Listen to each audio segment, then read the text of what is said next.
This channel does not promote any violent, harmful, or illegal activities. All content provided by this channel is meant for an educational purpose only.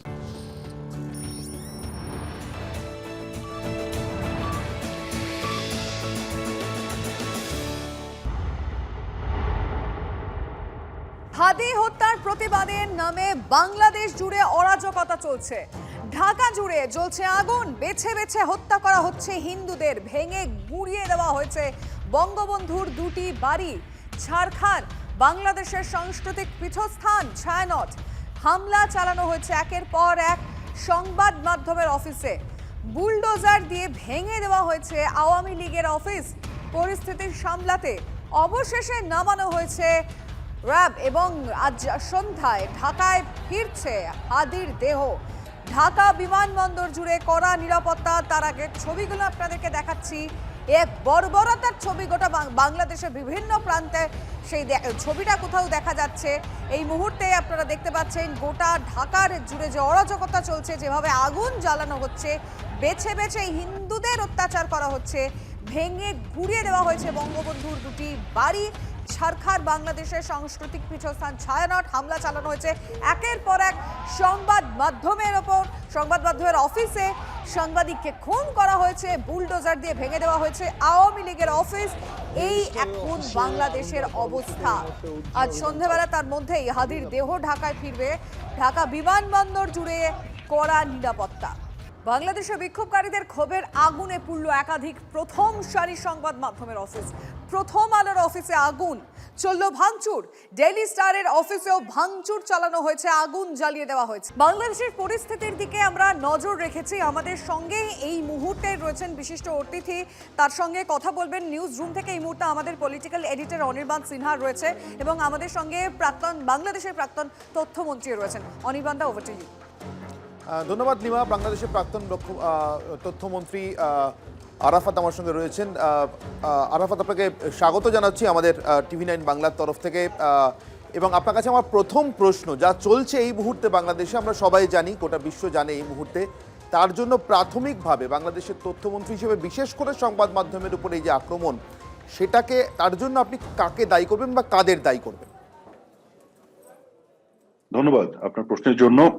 আপনি যেটি বললেন, বাংলাদেশের শেখ হাসিনার ক্যাবিনেটের তথ্যমন্ত্রী হিসেবে আমি আসলে এই আক্রমণকে প্রচন্ডভাবে, নেক্কারজনক এই আক্রমণকে প্রচন্ডভাবে ডিনাউন্স করি এবং আমি মনে করি এই আক্রমণ আসলে ধারাবাহিকভাবে ইউনূস ক্ষমতা দখল করার পর থেকে যে আক্রমণগুলি হয়েছে বিভিন্ন পর্যায়ে, তারই একটি অংশ। এটি আসলে বিচ্ছিন্ন কোনো ঘটনা নয়। আপনারা দেখেছেন যে ইউনূস ক্ষমতা দখল করার পর থেকে এই যে উগ্রবাদী যে গোষ্ঠী, এই যে পাকিস্তানপন্থী উগ্রবাদী গোষ্ঠীকে সে যেভাবে যত জঙ্গিদেরকে জেল থেকে ছেড়ে দিয়েছে, তাদের জন্য যেভাবে একটা সেফ হেভেন ক্রিয়েট করেছে বাংলাদেশে, তার ফলে তারা পুরো বাংলাদেশের পলিটিক্যাল ল্যান্ডস্কেপটাকে দখল করে নিয়েছে। এবং এরা কিন্তু মোটেও ডেমোক্রেসি বলেন, মত প্রকাশের স্বাধীনতা বলেন, আইনের শাসন বলেন, এগুলোতে বিশ্বাস করে না। প্রচন্ড অসহিষ্ণু এবং ইনটলারেন্ট একটা গ্রুপ, এবং তারা মনে করে তারা যা বিশ্বাস করে সেটাই সকলের উপরে চাপিয়ে দেবে, এবং যেখানে তাদের সাথে মতের বিরোধ হয় তারা সেখানে ধ্বংসযজ্ঞ চালায়। তারা প্রথমে 5ই আগস্টের পর থেকে আওয়ামী লীগের বিভিন্ন নেতাকর্মীদের বাসাবাড়ি আক্রমণ করেছে, আওয়ামী লীগের বিভিন্ন নেতাকর্মীদের হত্যা করেছে, বিভিন্ন ব্যবসায়ীদের ব্যবসা প্রতিষ্ঠান ধ্বংস করেছে। এবং আপনি জানেন গাজীপুরে একটি টায়ারের ফ্যাক্টরি ছিল যেখানে তারা আগুন লাগিয়ে দিয়েছিল এবং 200 জন শ্রমিক আটকা পড়েছিল, তারা সবাই মারা যায়। একটির পর একটি সব ঘটনা ঘটে। 32 নম্বর তারা আক্রমণ করেছে, বুলডোজার দিয়ে এনে ধ্বংস করে দিয়েছে এবং ইউনূস এগুলো বসে বসে দেখেছে। এক তো এগুলো আটকায়নি, দ্বিতীয় যারা এই ঘটনাগুলো ঘটেছে তাদেরকে বিচার আওতায় আনেনি। সেটা কেন আপনার কি মনে হয় মোহাম্মদ আরাফাত? এই মোহাম্মদ ইউনূসের পিছনে কি মার্কিন ডিপ স্টেট বা পাকিস্তানের কোনো মদত রয়েছে, প্রত্যক্ষ মদত? আমি এখানে আসছি। সো সেই কাজগুলি করতে করতে এখন দ্বিতীয় ফেজে এসে তারা এই ডেইলি স্টার, প্রথম আলো, এই ধরনের বা নুরুল কবিরের মতন একজন সাংবাদিক, যে কিন্তু বাংলাদেশ আওয়ামী লীগের সরকারের মানে ক্রিটিক ছিল, আমার সাথেও বিভিন্ন টক শোতে প্রোগ্রামে সে সমালোচক হিসেবেই আমরা দেখেছি তাকেও আক্রমণ করেছে। কিন্তু কাজে এরা আসলে বুঝতে পারছে না যে শেখ হাসিনা যখন ক্ষমতায় ছিলেন, এই যে এই জঙ্গিদেরকে শেখ হাসিনা খুব শক্তভাবে দমন করে রেখেছিলেন। এদেরকে ছেড়ে দিলে, আনলিশ করলে বাংলাদেশে কি হতে পারে তাই হচ্ছে। কারণ যারা নিজেরা ডেমোক্রেসিতে বিশ্বাস করে না, আইনের শাসনে বিশ্বাস করে না, তাদেরকে আপনি কি আইনের শাসন এবং ডেমোক্রেসি দিবেন? এবং যে কারণে দেখেন নারীরা আজকে আক্রান্ত হচ্ছে। এবং ইউনূসের বিষয়টি যেটা আপনি বললেন, ইউনূস মূলত এই গ্রুপের কাছ থেকে তার ক্ষমতার যে উৎস তাদেরকে ব্যবহার করেই কিন্তু এতদিন টিকে ছিল। তাদেরকে দিয়ে মব তৈরি করে সুপ্রিম কোর্ট আক্রমণ করে বিচারপতিদের পদত্যাগ করিয়েছে, আওয়ামী লীগের নেতাকর্মীদের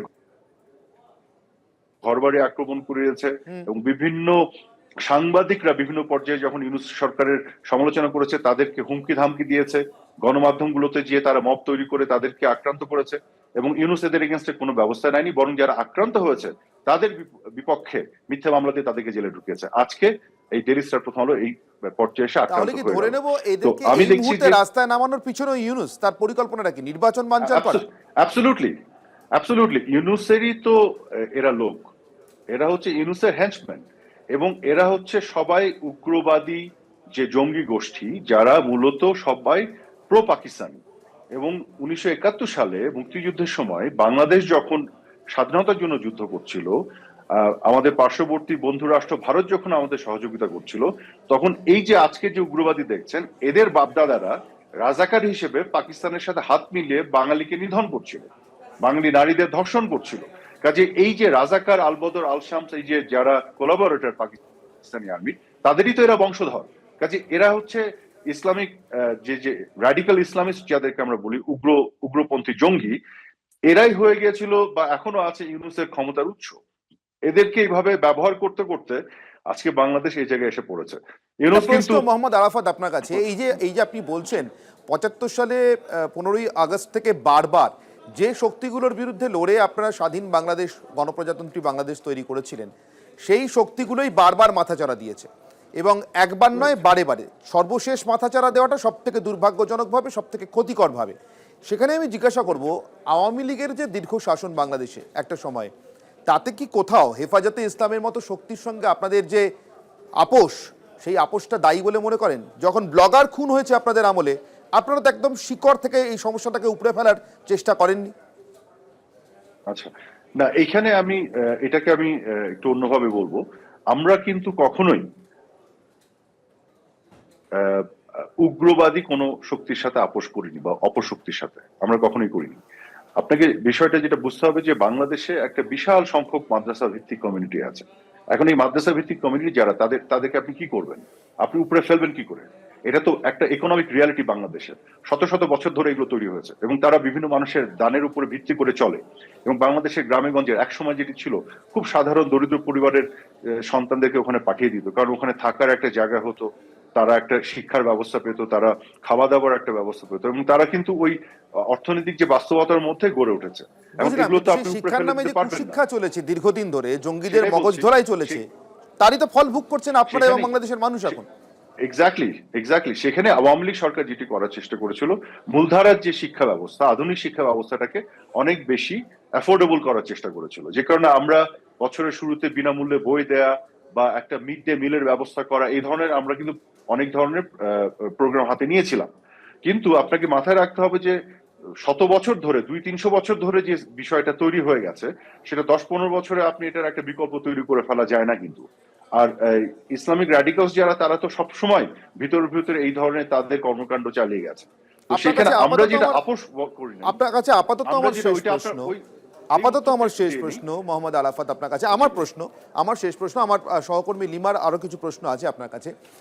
আপাতত আমার শেষ প্রশ্ন মোহাম্মদ আরাফাত, এই গোটা গন্ডগোলটার পিছনে এই যে হাদি বলে যার খুনের ঘটনা এবং তাতে ভারতকে জড়ানোর চেষ্টা, এটাকে আপনি কিভাবে দেখছেন? বাংলাদেশে একটা নির্বাচন ঘোষণা হয়েছে, ভারত দায়িত্বশীল প্রতিবেশী হিসেবে বাংলাদেশে একটি গণতান্ত্রিক সরকার, গণতান্ত্রিক ব্যবস্থার মাধ্যমে, নির্বাচনের মাধ্যমে নির্বাচিত হয়ে আসবে, এটাই দেখতে চায়।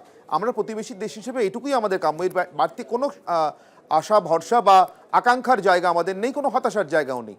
তা সত্ত্বেও হাদি খুনের পিছনে বারবার ভারতকে সামনে নিয়ে আসা, ভারতের হাই কমিশনকে টার্গেট করা, ভারতের নামে মিথ্যে অপপ্রচার চালানো, নির্বাচন ঘোষণার পরে বিশেষ করে এই প্রচারটা এবং সেই প্রচারকে কেন্দ্র করে হিংসার আপনি কোনো নির্দিষ্ট কারণ দেখছেন?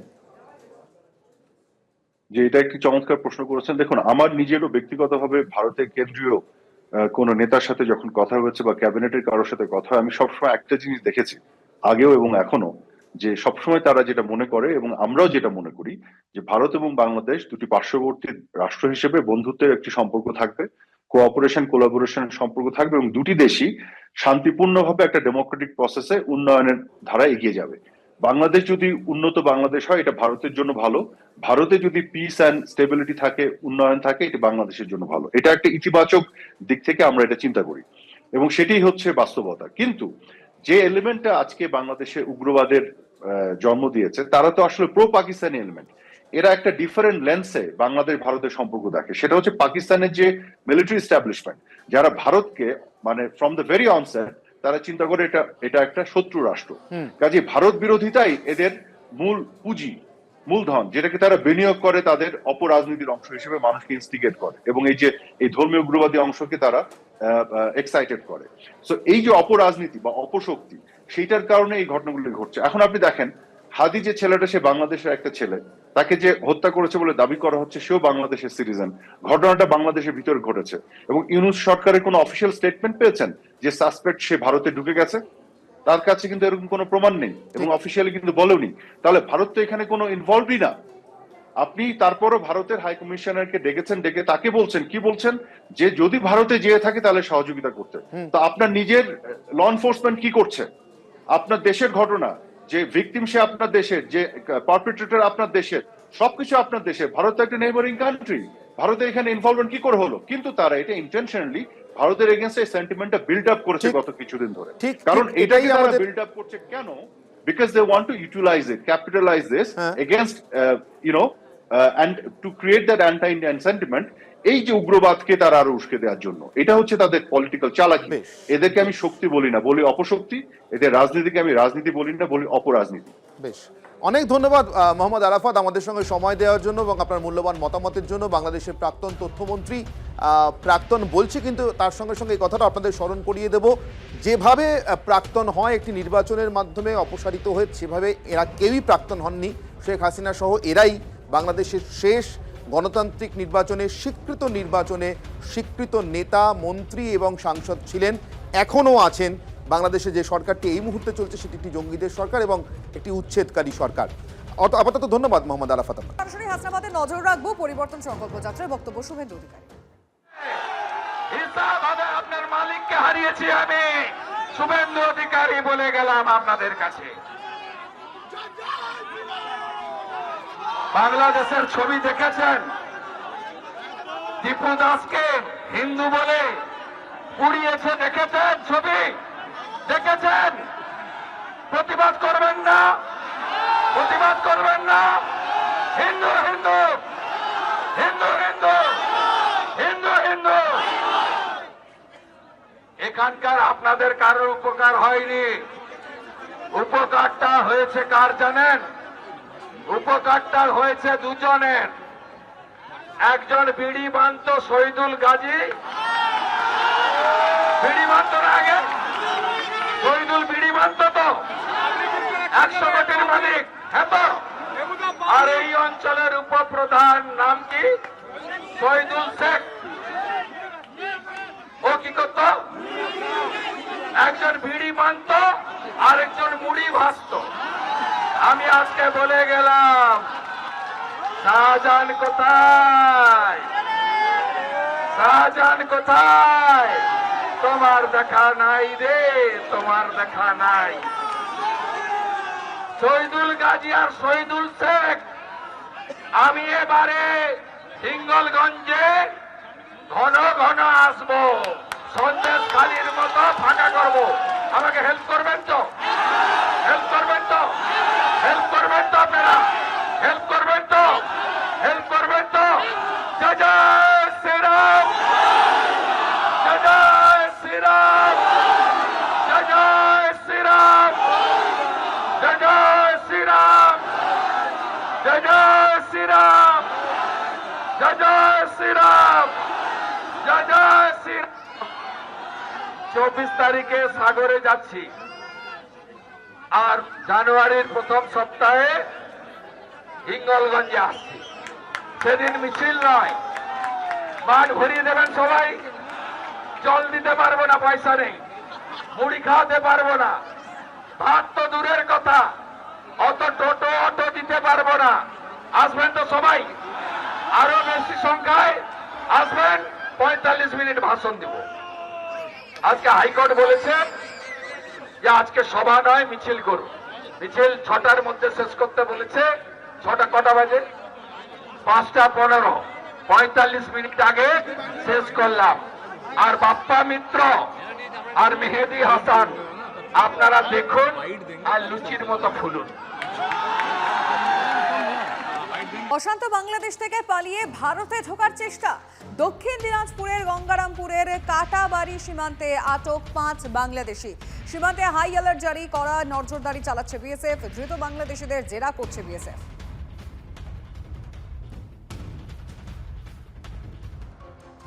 অগ্নিগর্ভ বাংলাদেশ সীমান্তে কড়া সতর্কতা। বনগা থেকে মালদা, হিলি এবং ফুলবাড়ি সীমান্তে বিএসএফ এর কড়া নজরদারি রয়েছে।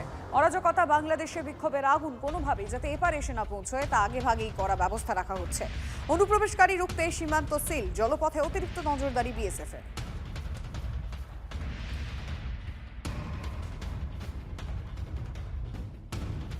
তখন থেকেই বাংলাদেশে আইএসআই কে তার কাজকর্ম চালানোর অনুমতি দেওয়া হয়েছে। তারপর থেকেই বাংলাদেশি যুবকদের মগজ ধোলাই এবং যার জেরে গোটা বাংলাদেশের বিভিন্ন সীমান্তগুলো কিন্তু অত্যন্ত স্পর্শকাতর। আমি একবার সীমান্তের এলাকাগুলো দেখাবো। এমনিতে শুক্রবার হওয়ায় ওপার বাংলার সঙ্গে এপার বাংলার যে বাণিজ্য আজকে বন্ধ রয়েছে, গোটা সীমান্ত খাকা করছে। কিন্তু নিরাপত্তা প্রশ্নে কিন্তু একদম আঁটো নিরাপত্তা ব্যবস্থা। কারণ গত কয়েকদিন ধরে নতুন করে বাংলাদেশ জুড়ে যে অস্থিরতার ছবি আমরা দেখতে পাচ্ছি, বিশেষ করে হিন্দুদের উপর নিপীড়ন এবং বাংলাদেশ জুড়ে আগুন জ্বালিয়ে দেওয়া হচ্ছে, বিভিন্ন সংবাদপত্রের অফিসে আগুন জ্বালিয়ে দেওয়া হচ্ছে, তার রেশ কিন্তু সীমান্তগুলোয় পড়ছে। উত্তরবঙ্গের একাধিক সীমান্ত, বিশেষ করে যে সমস্ত এলাকাগুলোয় রিভারাইন বর্ডার রয়েছে, সেই বর্ডারগুলোতে কিন্তু বাড়তি তৎপরতা বিএসএফ এর তরফে। শুধুমাত্র সীমান্ত এলাকায় নজরদারি নয়, মোটর বাইক নিয়ে এই এলাকা দিয়ে একাধিক আমরা দেখছিলাম যে বিএসএফ জওয়ানরা যাচ্ছিলেন মোটর বাইক নিয়ে পেট্রোলিং করতে এবং এই কাঁটাতার বরাবর বিভিন্ন এলাকা দিয়ে তারা মনিটরিং করছেন যে ওপার থেকে কোনোভাবে কেউ এপারে আসতে পারেন কিনা বা সীমান্তের ওপারের যে গন্ডগোলের রেশ সেটা এপারে যাতে এসে না পৌঁছায় তার জন্য কিন্তু বাড়তি পদক্ষেপ করা হচ্ছে। এছাড়া বিভিন্ন মাধ্যমে নজরদারি দিন এবং রাতের ক্ষেত্রে আরো বাড়িয়ে দেওয়া হয়েছে। ইতিহাস তো মুছবে না কখনো, সেটা যতই চেষ্টা করা হোক। ইতিহাস ইতিহাসের জায়গায় থাকবে, হয়তো তার পক্ষান্তরে অন্য কিছু চেঞ্জ হতে পারে। আদৌ কি বাংলাদেশ উন্নতির পথে যাচ্ছে না কি মনে হয়? সেটা এখনো বোঝা যাবে না, কিছুদিন পরে বোঝা যাবে। সবকিছু পরিবর্তন সাথে সাথেই বোঝা যায় না। হঠাৎ করে আগেও ছিল, এখন যে বেশি হচ্ছে এমন না, আগেও ছিল। এখন আর কি আসে নিউজে, আগে আসতো না, এটাই পার্থক্য। কোথাও কি মনে হচ্ছে বাংলাদেশ উন্নতির বদলে অবনতির পথে এগোচ্ছে? দুইটাই আগের চেয়ে আগে যে যেমন ছিল তার চেয়ে আরো নিচের দিকে যাচ্ছে, মানে অবনতির দিকেই যাচ্ছে। দেশে আইনটা আছে এখন, আইন পুলিশ শাসন এখন আসলে কেউ মানে না, সেটাই সমস্যা। তো ব্যর্থ, ওখানে ব্যর্থ। আইন যারা প্রণয়ন করে তারা আসলেও ব্যর্থ।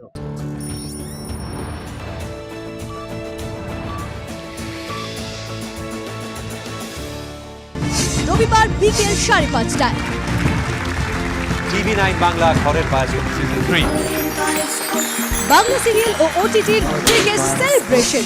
আপনাদের সাফল্যকে TV9 বাংলা উদযাপন করছে। Best actress web series, best director cinema, ডিরেক্টরের প্রতি আলাদা ভালোবাসা Subhashree. Blockbuster moments, unforgettable emotions. 55টা বা 60টা ছবি করেছি, তার মধ্যে 50টা ছবি সুপারহিট। সবচেয়ে বড় চাঁদের হাট, বাংলার সবচেয়ে বড় অ্যাওয়ার্ড শো।